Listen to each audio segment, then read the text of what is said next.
우리들의 성경 여행 느헤미야 11장부터 13장까지 느헤미야에 남아있는 세 장을 함께 공부하고 오늘 이제 느헤미야 성경 여행을 모두 마치게 되겠습니다. 느헤미야 오늘 성경 여행을 모두 마치고 다음 주부터는 이제 에스더로 들어가게 되는데요.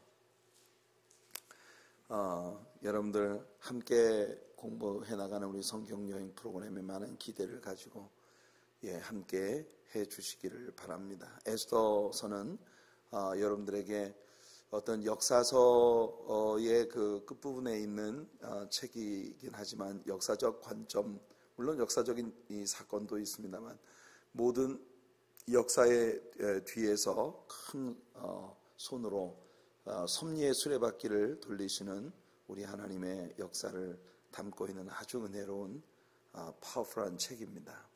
흥미로운 것은 그 하나님의 이름이 한 번도 등장하지 않지만 우리 생의 어느 한 순간도 하나님의 간섭하심의 손길이 미치지 않는 적이 없다는 걸 우리들에게 보여주는 아주 의미 있는 그런 책이죠.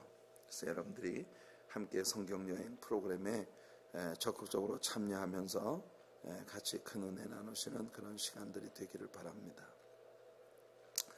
자, 이제 느헤미야 11장으로 들어가겠는데요. 오늘 여러분들 보시는 것처럼 지금 갑자기 우리 프로젝트 빔이 고장이 나서 빔 프로젝트가 고장이 나서 오늘 이제 그 사용을 못 하는데 우리 전도사님이 부랴부랴 옛 추억을 되살리면서 우리 옛날 사용하던 다소 불편한 스크린이라도 여러분들에게 띄워주려고 진땀을 빼면서 애를 쓰고 있습니다.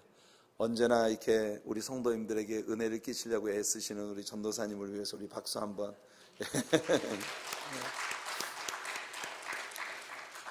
무엇보다 오늘 우리들을 통해서 영광 받으시기 원하시는 우리 예배의 주인 되시는 좋으신 하나님께 큰 박수를 한번 하겠습니다. 자, 느헤미야 11장과 12장은요 성벽의 낙헌식입니다. 성벽의 낙헌식. 사실 그 느헤미야 7장 5절부터 10장 39절까지, 그러니까 우리가 지난 주간까지 다루었던 이 구절들은 일종의 삽입 구절들인 것 같습니다.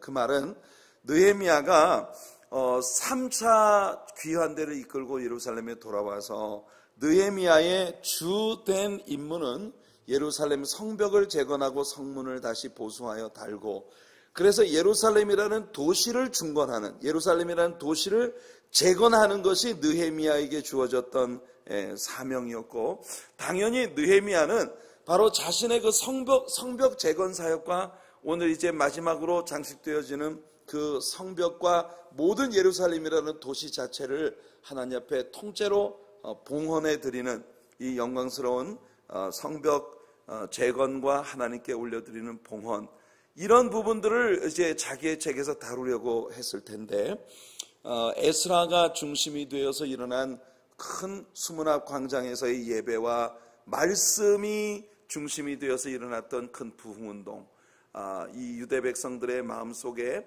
하나님이 큰 기쁨을 회복시켜 주신 그런 아름다운 역사를 그는 이 성벽 재건과 성벽을 봉헌해 드리는 이 사건들 사이에 삽입 구절로 집어넣어서 동일한 시간에 이런 그 성벽의 재건과 함께 하나님께서 이스라엘 유다 백성들에게 큰 부흥의 축복을 주셨다는 걸 이제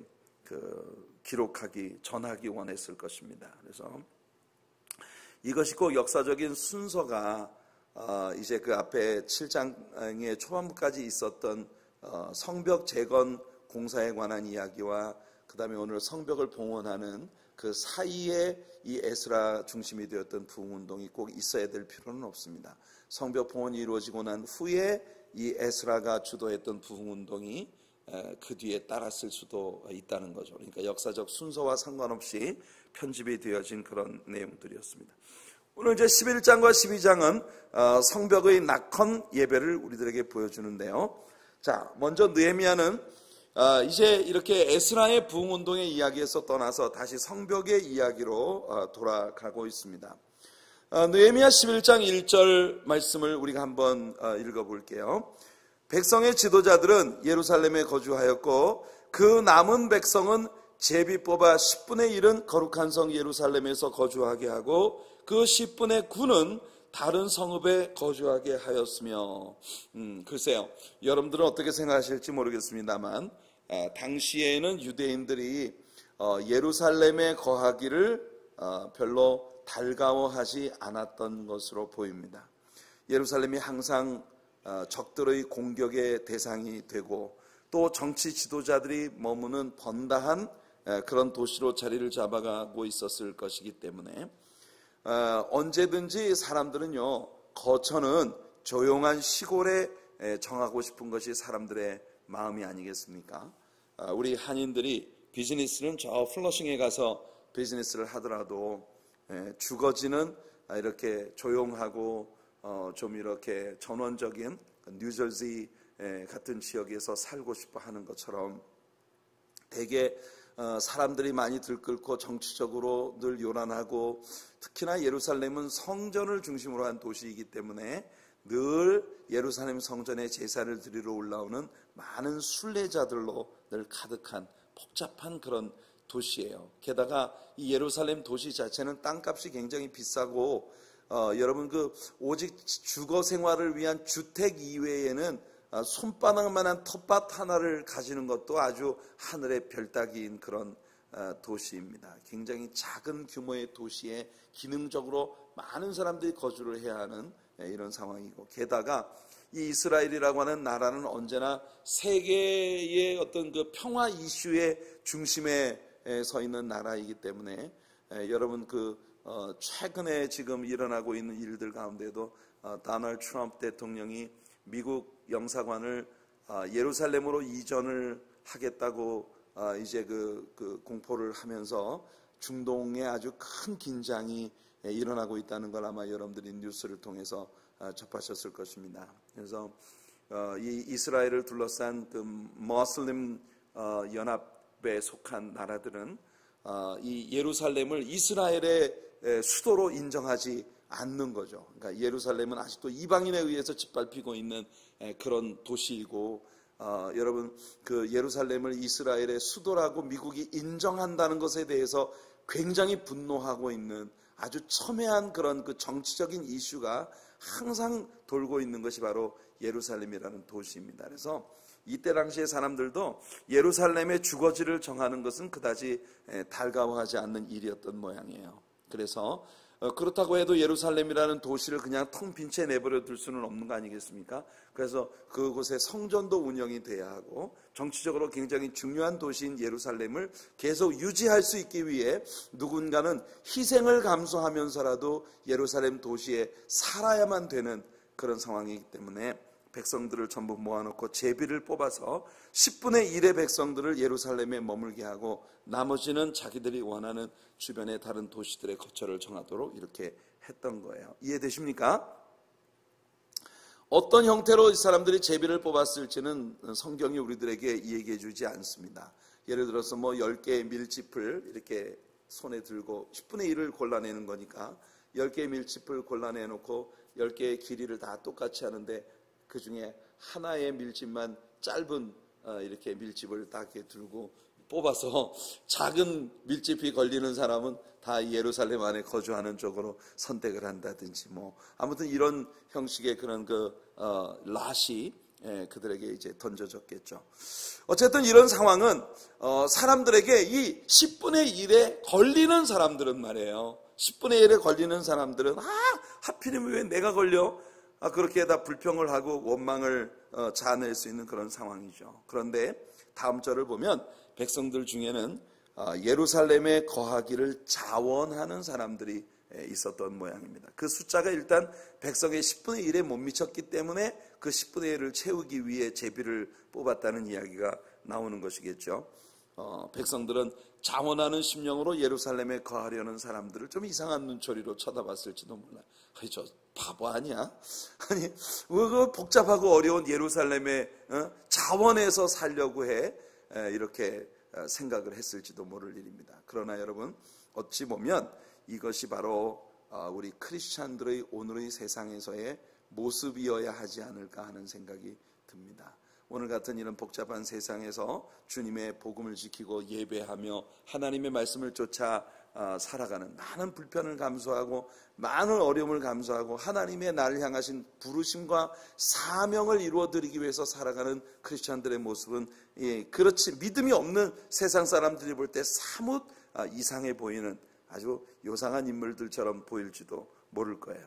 여러분들이 주일을 성수하는 일이라든지 이 어려운 세상에 11조를 여러분들이 꼬박꼬박 하나님 앞에 올려드리는 일이라든지 교회에서 또 이런저런 직분을 맡아 그 직분을 수행하기 위해서 많은 물질적인 희생을 감수하고 많은 시간을 희생하면서 하나님의 영광을 위해서 살아가는 삶은 믿음이 없는 사람들이 볼 때 좀 불가사의한 사람이 어떻게 저렇게 수입의 10분의 1을 하나님께 바치면서도 어떻게 삶을 유지할 수가 있지? 세상 사람들이 볼 때는 도저히 답이 안 나오는, 견적이 안 나오는 삶을 살고 있는 것이 크리스천들의 삶일 수도 있다는 것입니다. 그러나 2절을 한번 읽어볼게요. 2절을 보시면 예루살렘에 거주하기를 자원하는 모든 자를 위하여 백성들이 복을 빌었느니라. 그러니까 예루살렘에 거주하기를 자원하는 사람이 흔치 않았던 때이기 때문에 기꺼이 예루살렘에 거주하는, 희생을 감수하면서 하나님의 나라를 유지하기 위한 봉사자로 쓰임받기 원하는 사람들을 백성들이 다 축복했다고 말하고 있는 것입니다. 자, 흥미로운 것은 사람들에게는 이렇게 예루살렘에 거주하려는 사람들이 참 엉뚱해 보이고 좀 바보스러워 보였을지 몰라도 우리 주님께서는 예루살렘에 기꺼이 거하기를 원했던 사람들의 명단을 따로 보관하고 계시다는 거예요. 할렐루야. 할렐루야. 네, 여러분들이 삶을 살아가면서 하나님의 영광을 위해 이렇게 구별되어진 헌신된 삶을 살아가고자 할 때 하나님께서는, 사람들은 여러분을 어떻게 생각할지 몰라도 하나님께서는 꼬박꼬박 기억하시고 하나님이 기억하신다는 게 별로 중요하지 않으신 모양이에요. 하나님이 여러분들이 행하는 모든 일들을 꼬박꼬박 기억하시고 여러분들에게 축복하시는 하나님이시라는 걸 잊지 마시기를 바랍니다. 우리가 주님을 만나는 날 세상 사람들은 우리를 별로 귀하게 여기지 않았을지 모르지만 우리 주님께서 우리를 꼭 기억해 주시고 그의 생명의 책에 우리의 이름이 농명되어 있다는 사실만으로도 우리는 충분히 엄청난 감격을 누리게 될 것이라고 믿습니다. 자, 여기 이제 11장 3절부터 19절까지 말씀에서 예루살렘에 기꺼이 거하고자 했던 사람들의 명단이 제공되고 있는 것을 보는데요. 여기 3절부터 19절까지 나와 있는 사람들의 합계는 모두 3044명입니다. 물론 이것은 남자들의 명단만 기록하고 있는 것이니까 그 남자들, 이 자원하는 3044명의 남자들에게 속한 그 가속들을 모두 합하면 글쎄요, 이 몇 명이나 될까요? 이것이 당시 유대인 남자들 전체의 10분의 1의 명단이었다고 하는 것을 감안하면 그때 당시에 모든 그 이스라엘의 남자들, 당장 군대에 징집될 수 있는 장정들의 숫자가 3044명이었다면 이 포로 생활로부터 예루살렘에 돌아온 사람들의 숫자가 얼마나 되는지 우리가 짐작할 수 있게 해주는 그런 부분이라고 생각합니다. 남자들의 숫자만 약 한 3만 명 정도 되고, 남자들이라는 게 특히 청년, 이 군대에 당장 나갈 수 있는 장정들의 숫자만 계수하는 것이기 때문에 여기다 노인들과 여인들과 아이들의 숫자를 모두 합하게 되면 이보다 한 3배 이상 되어지는 그런 숫자로 올라가게 되겠죠. 어떻든 이것이 그때에 살고 있었던 이 예루살렘을 중심으로 한 이스라엘 백성들의 숫자입니다. 자, 이어서 예루살렘 이외의 다른 도시들의 거처를 정한 사람들의 분포가 11장 20절부터 36절까지 설명이 되고 있고요. 그 다음에 12장에 들어가서도 명단이 이어지는데 1절부터 26절까지 스룹바벨과 여호수아를 따라 돌아온 사람들 중에 레위 지파 사람들, 제사장 집안 사람들의 명단이 또 여기에 기록되어 있는 것을 봅니다. 그러니까 12장 26절까지는 이렇게 쭉 명단들에 대한 이야기가 나오고 있습니다. 자, 12장 27절부터 성벽의 낙헌 예배에 관한 기사가 등장하는데요.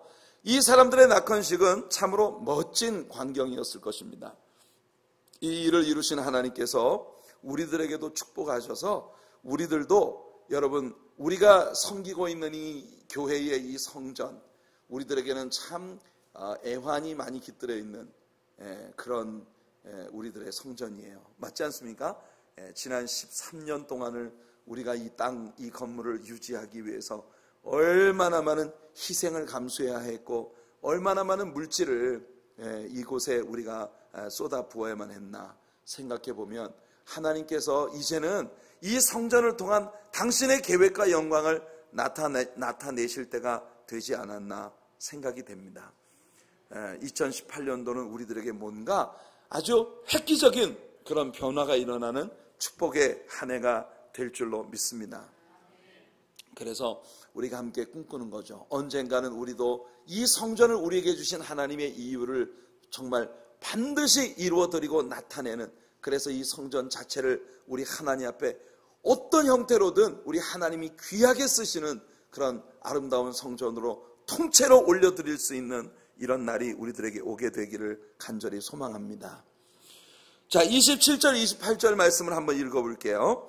27절 28절입니다. 시작. 예루살렘 성벽을 봉헌하게 되니 각 처에서 레위 사람들을 찾아 예루살렘으로 데려다가 감사하며 노래하며 재금을 치며 비파와 수금을 타며 즐거이 봉헌식을 행하려 하매 이에 노래하는 자들이 예루살렘 사방들과 느도마 사람의 마을에서 모여들고, 이렇게 되어 있습니다. 자, 이들은 먼저 전체 유대인들 가운데 음악하는 사람들을 총집합을 했어요.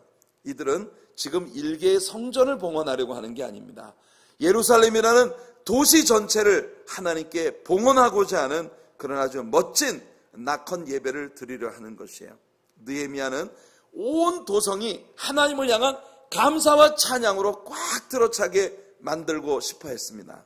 여러분, 이것이 우리들의 꿈이 되기를 바랍니다. 우리 교회가 속해 있는 이 뉴욕과 뉴저지의 땅에 여러분 하나님을 향한 찬양이 꽉 들어차는 아름다운 역사, 이런 날을 우리 꿈꿀 수 있는 그런 우리 교회가 되기를 간절히 바랍니다. 그래서 이어지는 구절들을 보면 우리가 지난 주일에 배웠던 대로 느헤미야가 이 노래하는 사람들을 두 그룹으로 나누어 예루살렘의 최남단에 있는 골짜기 문과 분문 사이에서 각기 반대 방향으로 출발을 해서 예루살렘 성벽 위를 행진하며 하나님 앞에 큰 찬양을 올려드리고, 그리고 저 꼭대기에 있는 한밑간 문에서 이 두 그룹이 함께 만나 예루살렘 성전으로 들어가 성전 안에서 하나님 앞에 크게 경배를 올려드리면서 이 도시를 하나님 앞에 바치는 그런 성벽의 낙헌 제사가 올려졌다고 하는 거, 우리 지난 주일 아침에 이 맵을 통해서 함께 배웠던 그대로입니다. 이제 이 낙헌 예배에서 주님을 섬기는 제사장들의 이름이 여기에 기록되고 있습니다. 느헤미야 12장 41절과 42절이에요. 그리고 이어서 낙헌 예배의 분위기가 어떤 분위기였는지를 우리들에게 소개해 주는데요. 43절을 같이 한번 읽어보겠습니다. 43절 시작. 이날에 무리가 큰 제사를 드리고 심히 즐거워하였으니 이는 하나님이 크게 즐거워하게 하셨습니다. 부녀와 어린아이도 즐거워하였으므로 예루살렘이 즐거워하는 소리가 멀리 들렸느니라. 여러분, 우리가 지난 주일 아침에 바로 이 말씀을 본문으로 해서 즐거워하게 하시는 하나님이라는 제목의 말씀으로 우리가 같이 은혜를 나누었습니다. 즐거워하게 하시는 하나님, God who makes spirits bright. 우리가 지난 주일 아침 설교의 영어 제목이 그런 제목이었어요. 우리의 영혼을, 우리의 마음을 크게 밝고 즐겁게 만들어주시는 우리 주님. 징글벨, 종소리가 우리의 마음을 즐겁게 하는 것이 아니라 산타클로스의 우하하하 웃음소리가 우리를 즐겁게 하는 것이 아니라 흰눈 사이로 썰매를 타고 달리는 기분이 우리를 즐겁게 하는 것이 아니라 Making spirits bright, 우리의 영을 즐겁게 하는 것은 바로 우리 하나님이시라고 하는 걸 우리가 배웠어요. 하나님 무엇을 통해 우리 영을 즐겁게 하십니까? 하나님의 말씀을 통해 우리의 죄를 드러내시고 드러난 그 모든 죄를 하나님의 말씀을 통하여 말씀이 육신이 되어 우리 가운데 오신 예수 그리스도가 우리의 모든 죄를 짊어져 주심으로 말미암아 우리가 영원한 천국의 구원의 영광을 누리게 되었다는 사실을 하나님 말씀을 통해서 우리에게 깨우쳐 주실 때 우리들의 심령에선 세상이 줄 수 없는 진정한 즐거움과 기쁨이 넘쳐나게 된다는 것이죠. 이것이 오늘 성벽을 하나님께 올려드리는 큰 제사 가운데 모인 백성들이 누렸던 즐거움이었어요. 여러분, 우리 하나님의 사랑교회는요, 모이면 항상 즐거운 분위기가 되기를 바랍니다. 아멘. 우리가 교회를 섬기면서 한때는 우리 교회가 성도님들이 교회를 들어오면 처음 교회를 받는 사람들이 와, 교회가 왜 이렇게 냉랭하고 왜 이렇게 전투적이야? 이런 느낌을 받았던 시절도 있었어요. 그런데 여러분, 최근에 지난 2017년도에 우리 교회 새로 등록한 새가족 여러분들의 환영회가 지지난주에 있었잖아요. 그렇죠? 그 환영회에서 환영을 받는 새가족들이 정말 여출일구 고백하는 게 이 교회에 왔더니 분위기가 너무 따뜻하고 너무 사랑스럽고 너무 은혜로워서 이 교회에 남기로 했다. 제가 거짓말하는 거 아니라니까 진짜로 맞죠? 우리 최성희 집사님은요, 내가 그토록 꿈꾸고 찾던 교회가 바로 이 교회다. 할렐루야. 이제는 우리 교회를 찾아오는 성도님들에게 가족 같은 교회, 화목한 교회, 따스함을 나눠주는 그런 교회로 우리가 지금 세워져 가고 있다는 겁니다. 할렐루야. 기쁘지 아니한가? 예, 여러분 기쁘지 않습니까? 여러분 기쁘죠? 예, 이 예루살렘 성벽을 하나님께 올려드리던 예루살렘 사람들처럼 오늘날 우리 교회는 그렇게 여호와 하나님께서 우리를 즐거워하게 하시는 그런 아름다운 축복으로 가득 들어 차는 교회가 되어가고 있다는 거예요. 예, 제가 지난 주일 설교에서 얘기한 것처럼 밤에 말입니다. 야구 경기가 열리는 스테디움 근처를 지나가면서 그 스테디움에서 쏟아져 나오는 함성 소리, 막 이런 소리를 들을 때 우리들의 가슴이 뛰면서 나도 저 사람들 속에 있었으면 하는 이런 마음을 갖지 않겠어요? 우리 하나님의 사랑교회가 우리 곁을 스치는 모든 사람들에게 나도 저 사람들의 일부가 되었으면 하는 간절한 마음을 품게 만들어주는 그런 희망이 있는 우리 교회가 되기를 소원합니다. 이제 12장에 남아있는 구절들은요, 예루살렘에서 하나님을 섬기는 사람들을 온 백성들이 즐겁게 대접했다는 것을 보여주고 있어요. 이미 다룬 대로 당시에 예루살렘에 산다는 것은 자신의 개인적인 즐거움을 거의 포기하고 각처에서 올라온 사람들이 하나님께 제사 드리는 일을 돕는데 자신의 삶을 바쳐야 하는 것을 의미하는 그런 의미를 가지고 있었던 거예요. 백성들은 바로 예루살렘에 거주하며 이 이스라엘이라고 하는 나라가 여전히 하나님께 예배하는 나라, 하나님의 소유된 백성이라고 하는 그 자체를 유지하기 위해 수고하는 이들을 위해 즐거이 이 사람들을 섬기는 그런 모습을 우리들에게 보여줍니다. 율법이 명령하고 있는 것처럼 온 백성들의 11조를 가지고 레위 지파 사람들이 그 11조로 생활을 할 수 있었고, 또 레위 지파 사람들의 모든 이제 백성들로 받던 11조 가운데 또 11조를 떼어서 아론의 자손들에게 드리는 이와 같은 일들이 다시 회복되고 있는 그런 모습이 44절부터 47절까지 나와 있습니다.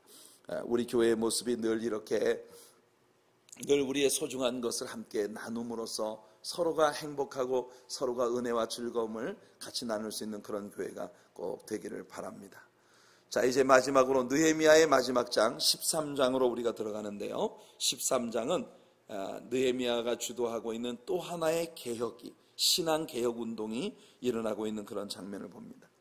12장과 13장 사이에는 약간의 시간적인 갭이 분명히 있었을 것으로 보입니다. 왜냐하면 느헤미야가 이 기간 중에 페르시아의 수산궁으로 돌아가서 자신의 관직을 어느 기간 동안 담당을 하다가 다시 아닥사스다 왕에게 일정 기간 동안 예루살렘에 돌아갈 수 있도록 말미를 얻어서 다시 예루살렘으로 돌아온 그 일이 바로 오늘 우리가 13장에서 읽고 있는 일이에요. 여러분 기억하시죠? 느헤미야가 처음 시작될 때 느헤미야가 예루살렘 성벽을 재건하고 돌아올 때까지 여러분 아주 예루살렘으로 가는 게 아니라 아닥사스다 왕의 재가를 얻을 때에 나에게 말미를 주시면 내가 가서 이 예루살렘을 재건하고 다시 돌아와 왕을 섬기겠습니다 라고 이야기했었거든요. 기억나시죠? 그래서 이제 느헤미야가 예루살렘 재건을 다 하고 난 다음에 약속대로 수산궁에 돌아가 이 아닥사스다 왕을 관직을 다시 맡아서 섬기다가 일정 기간 동안 이 왕을 섬기다가 또 다시 아닥사스다 왕에게 이제 재가를 얻어서 예루살렘으로 느헤미야가 다시 돌아온 것이에요. 이 기간이 얼마나 걸렸는지는 알 수가 없습니다. 1년 혹은 2년 얼마나 기간이 걸렸는지 우리는 알지 못해요. 어떻든 느헤미야는 다시 예루살렘으로 돌아가고 싶었고 그래서 왕의 허락을 받아 다시 예루살렘으로 돌아왔던 모양입니다.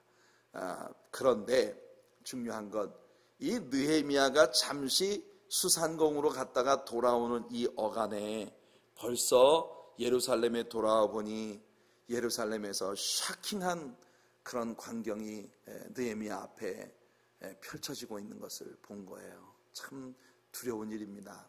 어느새 이 유다 백성들이 벌써 하나님의 법을 떠나 이방인들과 야합하고 이방인들과 뒤섞여서 또다시 범죄하고 있는 그런 모습을 보이고 있었던 것이에요. 여기서 우리가 분명하게 배우는 것은 어느 때에나 하나님께서 주신 자유와 축복은 그 자유와 축복을 누리는 사람들에게 책임도 동시에 가져온다는 것을 우리는 알아야 한다는 겁니다. 우리 이 땅에서 우리의 자유를 사용할 수 있습니다. 그럼요. 하나님께서는 우리의 자유를 보장해 주시고 우리의 인격을 존중하십니다. 하지만 우리가 사용한 자유에 대해 우리는 하나님 앞에서 책임을 져야 하는 날이 온다는 것을 또한 우리는 기억해야 한다는 것이에요.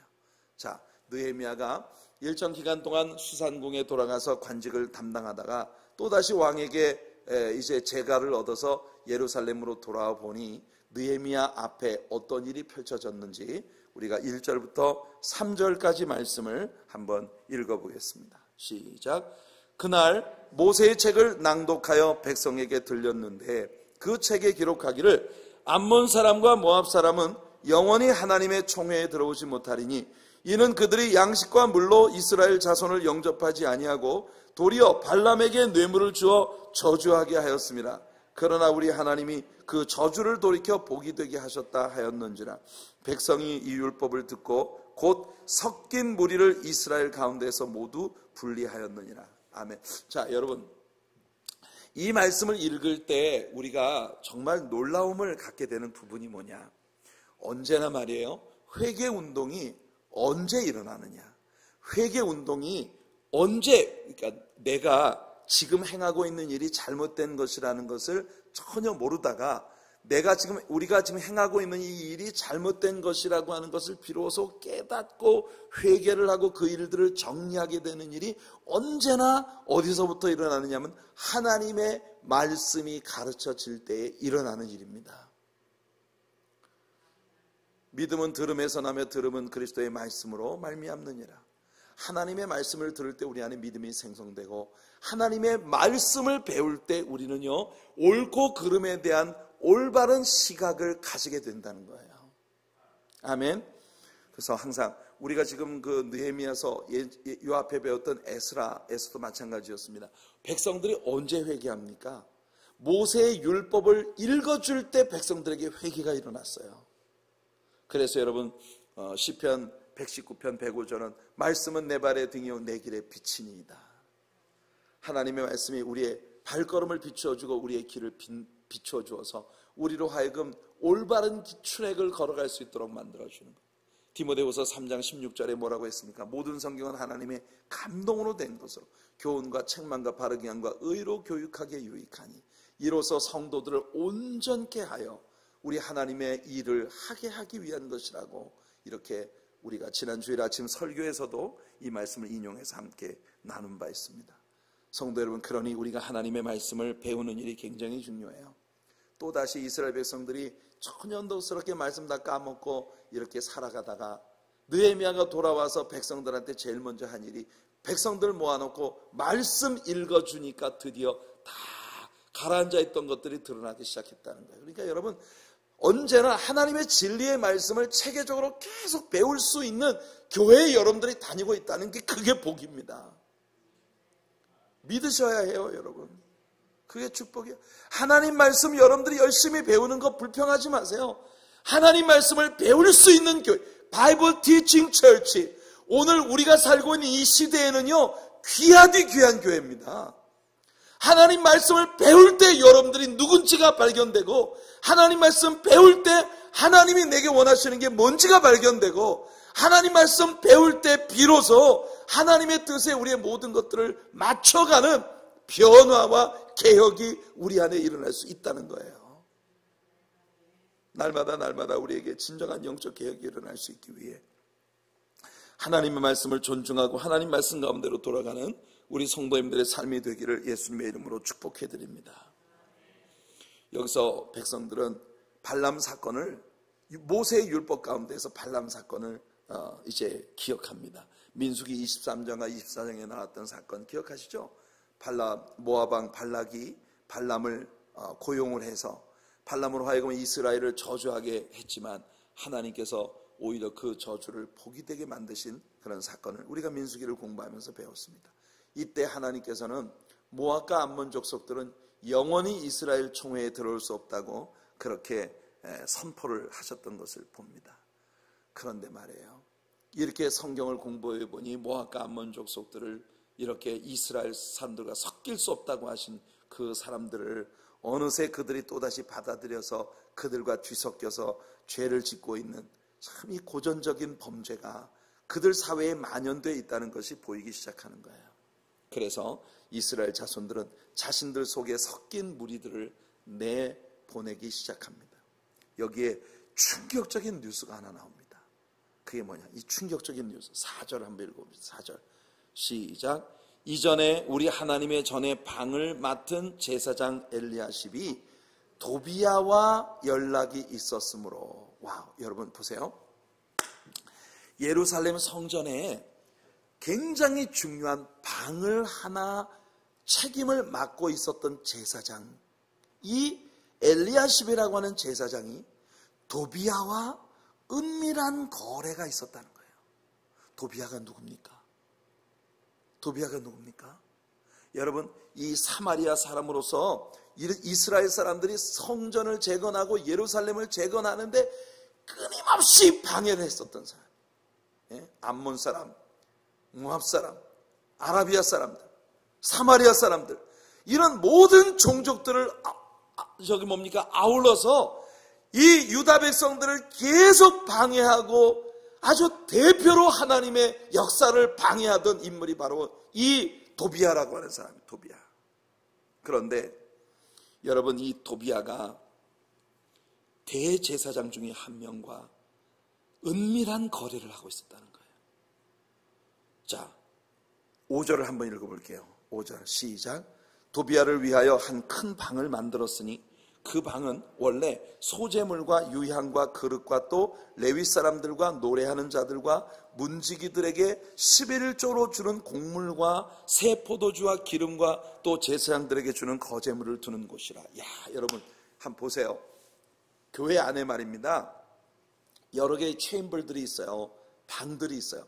근데 그 방들 가운데 이 제사장 엘리야십이 관리하고 있었던 방이 뭘 위한 방이었느냐 하면은 바로 백성들이 가지고 오는 11조를 보관하여 레위 지파의 제사장들과 성전에 노래하는 자들과 이 성전 종사자들에게 여러분 페이로 지불할 그 백성들이 가지고 오는 11조를 보관하는 방이 바로 이 제사장 엘리야십이 관장하던 방이었단 말이에요.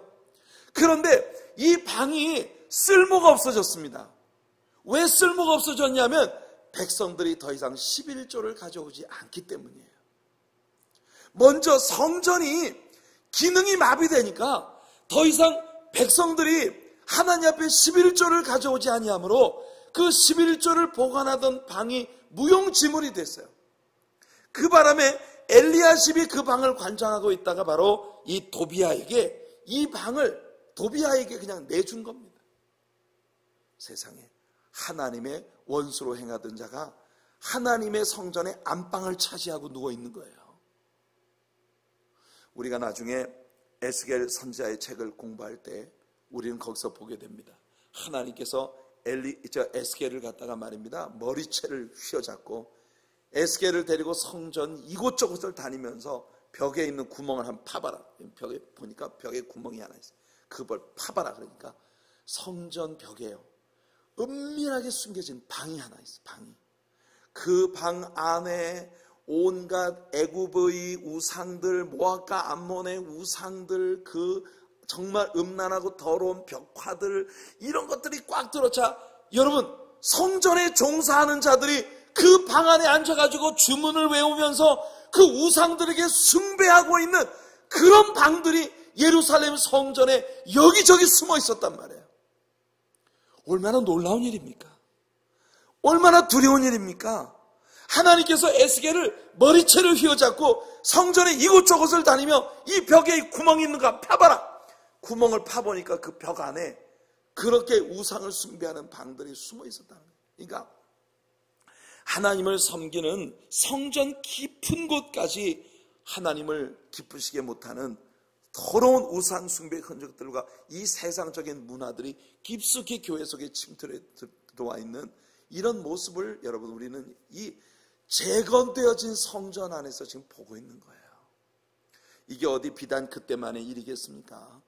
오늘날의 현대 교회 속에 깊숙이 침투해 들어와 있는 물질을 우상으로 섬기는 바알과 아세라 같은 온갖 세상의 더러운 그런 그 욕심과 정욕과 모든 것들, 이런 세상을 숭배하는 악한 것들이 오늘날의 교회 속에 얼마나 깊숙이 침투해 들어와 주인 노릇을 하고 있는지 두려운 일이에요. 그러니까 우리는 여러분 성경을 통해서 교훈을 받아야 합니다. 자, 6절부터 8절까지 한번 읽어볼게요. 6절부터 8절 시작. 그때에는 내가 예루살렘에 있지 아니하였느니라. 바벨론 왕 아닥사스다 32년에 내가 왕에게 나아갔다가 며칠 후에 왕에게 말미를 청하고 예루살렘에 이르러서야 엘리야십이 도비야를 위하여 하나님의 전뜰에 방을 만든 악한 일을 안지라. 내가 심히 근심하여 도비야의 세간을 그 방 밖으로 다 내어 던지고. 자, 여러분, 이 말씀 속에서 우리는 느헤미야가 아닥사스다 왕을 섬기기 위해 페르시아의 수산궁으로 돌아갔다가 며칠 후에 다시 말미를 얻어서 예루살렘으로 돌아왔다는 이야기를 여기서 봅니다. 그러나 가는 여행, 돌아오는 여행, 이런 것을 생각하면 이 느헤미야가 예루살렘에 부재했던, 예루살렘을 비웠던 그 기간이 한 1년 혹은 2년 정도 될 수 있는 그런 어간이었어요. 그런데 그 길지도 않은 시간 안에 벌써 예루살렘 성전 안에 이렇게 정말 끔찍한 일이 벌어지고 있었다는 거예요. 그래서 느헤미야는 돌아오자마자 그 성전의 방을 차지하고 있었던 도비야의 세간들을 전부 밖으로 집어 던져버렸어요. 개혁이 일어나야 합니다. 우리는 우리들의 교회 안에서 하나님을 기쁘시게 못하는 것들을 도려내는 그런 역사가 시작되어야 되는 거예요. 여러분, 이 재단에 하나님이 기뻐하시지 않으시는 모든 것들이 다 제거되어지고 하나님을 크게 기쁘시게 하는 아름다운 성령의 역사로 이 교회가 들어차는 그런 귀한 우리 재단이 되기를 예수님 이름으로 축원해 드립니다. 언제나 하나님의 심판과 하나님의 책망은 성전으로부터 시작이 된다는 것을 염두에 두어야 합니다. 에베소 교회에 보낸 예수님의 편지 가운데 에베소 교회가 하나님께 칭찬받았던 게 뭡니까? 자칭 사도라 하되 아닌 자들을 물리친 것을 예수님은 칭찬하셨어요. 그래서 여러분, 교회는요 이렇게 치열한 영적 싸움을 늘 싸우는 곳입니다. 느헤미야는 성전을 먼저 청소한 거예요. 9절 말씀 한번 읽어볼게요. 시작. 명령하여 그 방을 정결하게 하고 하나님의 전에 그릇과 소재물과 유향을 다시 그리로 들여놓았느니라. 느헤미야는 그 방이 다시 그 역할을 감당하게 한 거예요. 거기서 끝나지 않았습니다. 10절 읽어볼게요. 시작. 내가 또 알아본 즉 레위 사람들이 받을 몫을 주지 아니하였으므로 그 직무를 행하는 레위 사람들과 노래하는 자들이 각각 자기 밭으로 도망하였기로. 참 이게 여러분 슬픈 일입니다. 이게 슬픈 일이에요. 어제 우리 남궁성옥 자매하고 우리 정성원 집사님하고 점심을 함께 먹으면서 같이 교제를 나누었는데, 그때 식탁에 식사를 하고 난 다음에 커피를 한 잔 마시면서 함께 대화를 나누는 가운데 남궁성옥 자매님이 그런 얘기를 하더라고요. 우리 한국 교회가 큰 위기인 것이 이제는 여러분 교회에 이 사역을 하는 사람들이 교회에서 완전히 상처를 받아가지고 교회를 떠나는 사람들이 많다는 거예요. 그러니까 교회를 담임하고 있는 목회자 이외에는 부교역자들이든 찬양 사역자들이든 특히 한국에 한동안 찬양 사역자를 전문으로 양성하는 그런 신학교들이 우후죽순처럼 생겨났던 때가 있었다는 겁니다. 그런데 많은 젊은이들이 음악적 재능을 가진 사람들이 그곳에 몰려가 신학의 베이스를 가지고 있는 찬양 사역자가 되기 위한 훈련을 받았는데 한국 교회들마다 찬양 사역자들을 쓰지도 않을 뿐더러 찬양 사역자들을 완전 딴따라 취급을 하고 교회들이 그렇게 이 찬양 사역을 하기 위해서 하나님 앞에 받은 바 은사를 개발하고 신학적인 베이스 위에 그들의 재능들을 훈련받고 연단받아서 그 어렵게 학교를 마치고 교회의 사역자라고 딱 들어왔는데 보니 여러분 교회의 담임 목사님 목회하는 그 목사님 이외에는 교회에서 종사하는 사람들이 여러분 하나님의 종으로서 취급도 받지 못하는, 그러니까 이 젊은 사역자들이 다 상처를 받고 교회를 떠나버렸어요. 그래서 여러분 음악을 훈련을 받고 교회 찬양 사역자가 되겠다고 훈련받은 사람들이 다 나가서 세상 음악하는 그런 사람들이 돼버리고 신학교들이 다 문을 닫는 이런 일들이 벌어지고 있다는 안타까운 이야기를 우리가 들었습니다. 근데 여러분 여기 보세요. 여러분 이제 백성들이 더 이상 11조를 하지 않으니까 하나님의 종들에게 지급되어져야 할 그런 그 품삯이 지급되지 않는 거예요. 노래하는 자들, 성전에 종사하는 그런 종사자들이 당연히 받아야 할 대우를 받지 못하니까 이 사람들이 하나님의 사역을 그만두고 밭으로 다 도망을 가버려요. 먹고 살 수가 없으니까 먹고 살기 위해서 도망을 가버려요. 그러니까 우리가 늘 그런 생각을 해야 합니다. 여러분 우리 교회 젊은 사역자들 우리 교회 젊은 사역자들을 여러분들이 보실 때 여러분의 아들들이 어느 직장에 가가지고 교회에서 사역을 하고 있는 그런 젊은 사람들이 받는 대우를 여러분의 자녀들이 받는다면 여러분들이 어떨까? 우리 그걸 한번 좀 생각을 해봐야 되지 않나 생각합니다. 우리가 이 미국 안에 있는 이민자들의 교회 가운데 보면은 그래도 담임 목사들은 괜찮아요. 근데 이 부교역자들, 교회에 여러 가지로 종사하는 찬양 사역자들이나 모든 이런 사람들을 보면 성도님들은 항상 기본적으로 이 사람들한테는 우리가 그렇게 후하게 페이를 지불할 필요가 없는 이런 생각을 사람들이 가지고 있는 게 아닌가 하는 안타까운 마음을 가질 때가 정말 많습니다. 물론 우리 교회가 어려운 재정 상황 가운데에서 상당히 무리를 해가면서 많은 일들을 벌여왔던 그 일들 때문에 우리에게 문제가 있었던 부분도 있어요. 그러나 여러분들 우리가 진짜 곡식을 떠는 소의 입에 망을 씌우지 말라는 게 하나님 말씀의 원칙 아니겠습니까?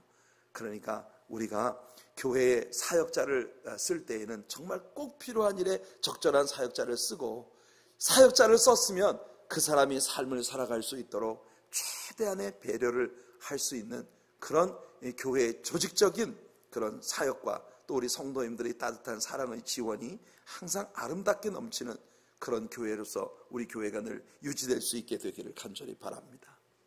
바울 사도는 텐트 메이킹 사역을 한 사람이에요. 그러니까 자비랑 목회, 자기 스스로 쓸 건 자기 스스로 벌어서 충당을 했습니다. 그러나 모든 하나님의 종들이 다 그렇게 바울과 같이 일을 하도록 부름을 받은 건 아니거든요. 그러니까 우리는 이 부분에 대해서 좀 생각을 해볼 필요가 있습니다. 이 11조에 관련된 부분은 말라기에 가서 다시 반복이 되는데 아마도 느헤미야가 돌아와서 재건 성전이 이 지경이 된 것을 보았던 그 무렵이 말라기 선지자가 사역을 하고 있었던 동일한 시기였을 가능성이 굉장히 높다는 겁니다. 그래서 어찌됐든 성도님들이 하나님 앞에 물질을 드리는 일에 있어서 성도님들이 이제 그게 시들해졌어요. 그러다 보니 성전에 재정이 부족해서 사역을 하던 사람들이 다 도망을 가버리는 이런 일들이 벌어지고 있었던 걸 느헤미야가 본 것이에요. 자, 여러분, 제가 분명히 여러분들에게 그 말씀을 드려야 될 것 같아요. 우리 하나님의 사랑교회는 성도님들이 숫자에 비해서 정말 힘에 넘치도록 헌금을 하는 교회입니다. 분명한 건 우리가 지난 1년 동안에 우리가 사용한 예산을 다 검토를 해보면 정말 우리 성도님들이 적은 숫자에 너무나 힘에 넘치게 하나님 앞에 열심히 물질을 드려왔어요.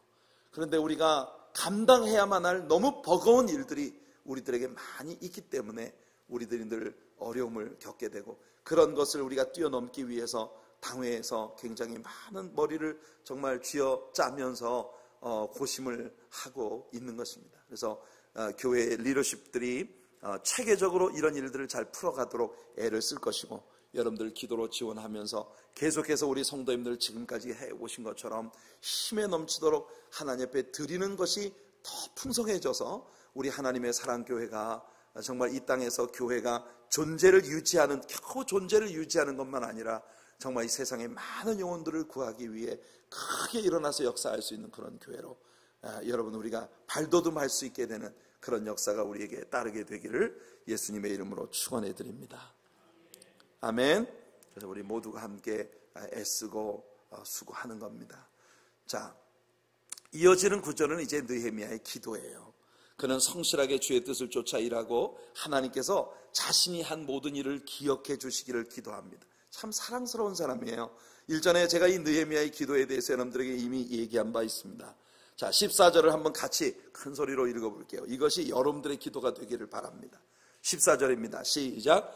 내 하나님이여, 이 일로 말미암아 나를 기억하옵소서. 내 하나님의 전과 그 모든 직무를 위하여 내가 행한 선한 일을 도말하지 마옵소서. 아멘.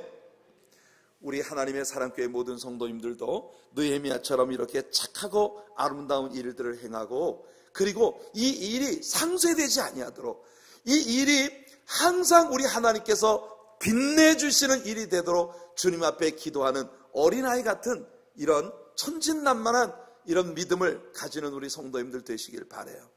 여러분들이 하나님 앞에 좋은 일을 하고는 하나님 앞에 느헤미야처럼 기도하는 겁니다. 하나님, 저 잘했죠?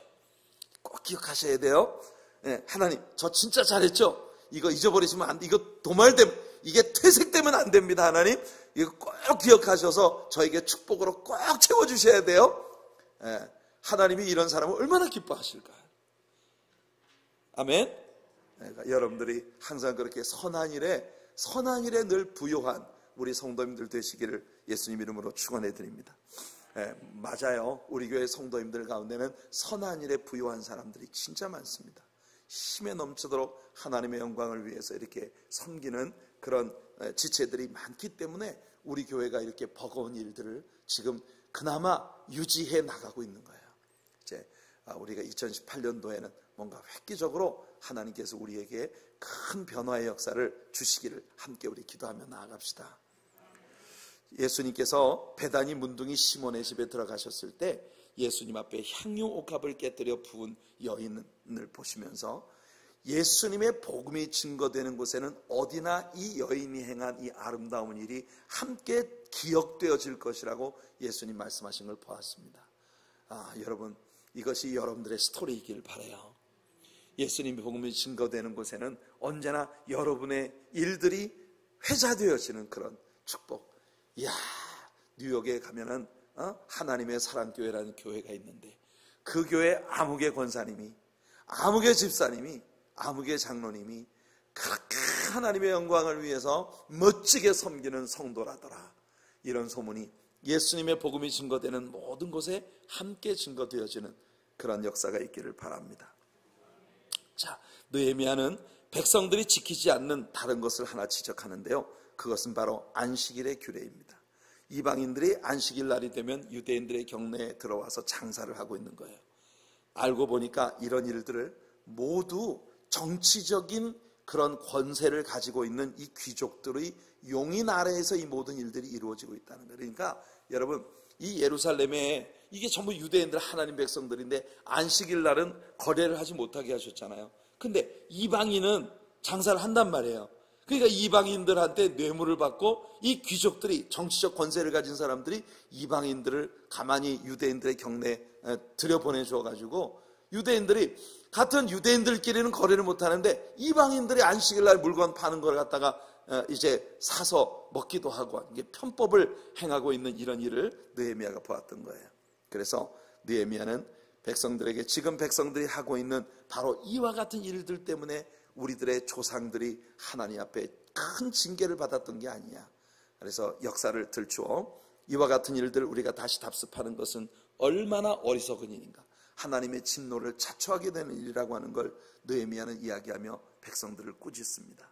우리는 이 구절들에 대한 인용을 예레미야 17장 21절부터 27절까지 말씀에서 찾을 수 있어요.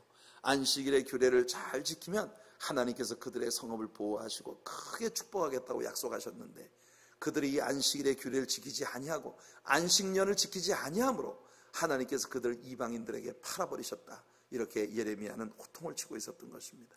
자, 그래서 이 안식일에 물건을 팔러 오는 상인들과 느헤미야의 싸움을 우리는 19절부터 21절까지 말씀에서 봅니다. 같이 읽어볼게요. 시작. 안식일 전 예루살렘 성문이 어두워 갈 때에 내가 성문을 닫고 안식일이 지나기 전에는 열지 말라 하고, 나를 따르는 종자 몇을 성문마다 세워 안식일에는 아무 짐도 들어오지 못하게 하였으므로 장사꾼들과 각양 물건 파는 자들이 한두 번 예루살렘 성 밖에서 잠으로 내가 그들에게 경계하여 이르기를 너희가 어찌하여 성 밑에서 자느냐, 다시 이같이 하면 내가 잡으리라 하였더니 그 후로부터는 안식일에 그들이 다시 오지 아니하였느니라. 예, 첫 번째 안식, 이게 느헤미야가 선포한 첫 번째 안식일에 상인들이 찾아왔어요. 그들은 성내에 들어오지 못했습니다. 그러니까 성문 밖에 있는 계단 밑에서 쭈그리고 잠을 자요. 에이구, 뭐 몇 번 이러다 말겠지 뭐, 이러고 틈을 보는 겁니다. 그러나 느헤미야가 그들에게 호통을 치는 거예요. 그래서 그들을 쫓아버렸어요. 자, 마지막에 이제 23절부터 25절, 23절부터 25절 같이 읽겠습니다. 시작. 그때 내가 또 본즉 유다 사람이 아스돗과 암몬과 모압 여인을 맞아 아내로 삼았는데 그들의 자녀가 아스돗 방언을 절반쯤은 하여도 유다 방언은 못하니 그 하는 말이 다 각 족속의 방언이므로 내가 그들을 책망하고 저주하며 그들 중 몇 사람을 때리고 그들의 머리털을 뽑고 이르되 너희는 너희 딸들을 그들의 아들들에게 주지 말고 너희 아들들이나 너희를 위하여 그들의 딸을 데려오지 아니하겠다고 하나님을 가리켜 맹세하라 하고. 그러니까 느헤미야는 백성들에게 솔로몬의 케이스를 들려줍니다. 왜냐하면 솔로몬이 많은 이방의 여인들을 이제 거느림으로 그 이방에서 온 여인들이 솔로몬의 마음을 하나님께로부터 돌이켜서 우상을 숭배하는 데 따르게 하여 결국 솔로몬에게 정말 이스라엘 나라를 멸망으로 치닫게 만드는 이런 일을 하게 만들었던 것을 느헤미야는 상기시키는 거예요. 자, 그러면서 느헤미야는 자기 책을 이렇게 결론 짓고 있습니다. 28절부터 31절 같이 읽을게요. 시작. 대제사장 엘리야십의 손자 요야다의 아들 하나가 호론 사람 산발랏의 사위가 되었으므로 내가 쫓아내어 나를 떠나게 하였느니라. 내 하나님이여, 그들이 제사장의 직분을 더럽히고 제사장의 직분과 레위 사람에 대한 언약을 어겼사오니 그들을 기억하옵소서.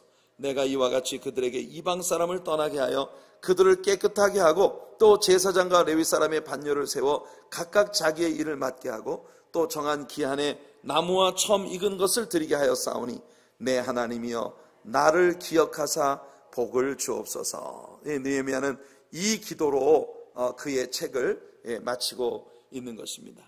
여러분, 참이 여러 제사장 가운데 엘리야십이라고 하는 이 집안은 정말 불행한 집안이에요. 이 엘리야십이라고 하는 사람이 그렇게 도비야하고 은밀한 내통을 해서 하나님의 성전에 자기가 책임을 지고 있는 방 하나를 이 하나님의 원수로 행하는 도비야가 성전 한복판에 누워서 늘 잠을 자게 만드는 이런 어처구니 없는 일을 하더니 그 엘리야십의 손자 요야다의 아들 하나가 호론 사람 산발랏의 사위가 되어 또 이방인들하고 어울리는 거예요. 그러니까 여러분, 참 이거는요 습관이에요. 끊기가 어려워요.